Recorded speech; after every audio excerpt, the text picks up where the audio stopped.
So we're filming this at my school that I attended when I was in elementary school. Actually, it didn't look like the same building. It's a different building.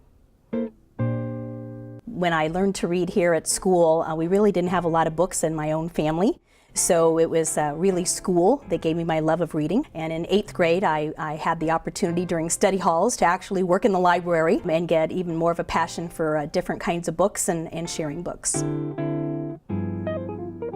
When I was little, we had basic readers. So it would be the Dick and the Sally and the Jane and the Spot and the cat Puff, and those types of characters were in our books. And I just thoroughly enjoyed learning to read as a young child. But then it switched to actually, reading to learn and really taking off, and reading became a passion of mine. And my grandmother, I remember, specifically noticed my love of reading. So on Christmases and birthdays, she would make sure that she would give me a book. As I knew I wanted to become a teacher in high school and went to college to actually be trained to be a teacher, I really gained a passion for children's literature. And not just young children. We're talking youth literature and teen literature. And I wanted to always be up on the latest books that were coming out, no matter the age level. I was always excited to share new books with kids and have a conversation about books that they were reading. As a result of that, I ended up getting a second master's degree to become a librarian.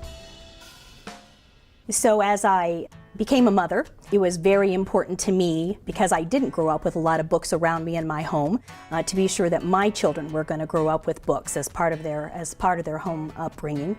And so I remember the first book that I shared with the kids, and I still buy this book actually for friends of mine who might be having a new baby. I always get the same book, and it's called Where's Spot?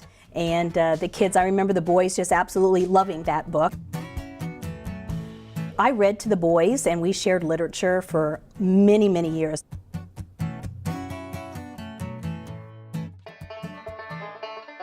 One of my favorite books to share with them, as well as with kids in my classroom, was Where the Red Fern Grows. It was just a special book. When I read it, it just became a favorite that I always wanted to share.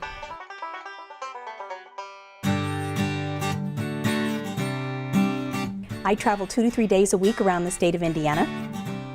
When I travel, I get the opportunity to read to kids, and I have the opportunity to really talk with many children who want to share their love of books with me.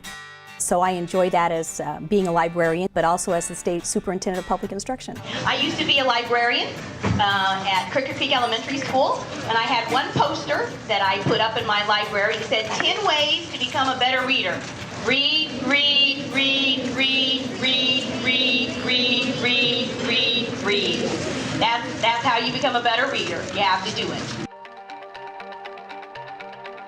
So it's very important for children to understand that you have to read every day. Reading has to be part of who you are, because you're always going to need it in everything that you do in life. So being a good reader gives you opportunities that you may not have thought you could have, and being a good reader takes practice.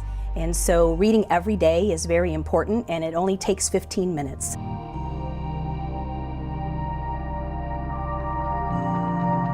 A reader is not a person who can read. A reader is a person who does read.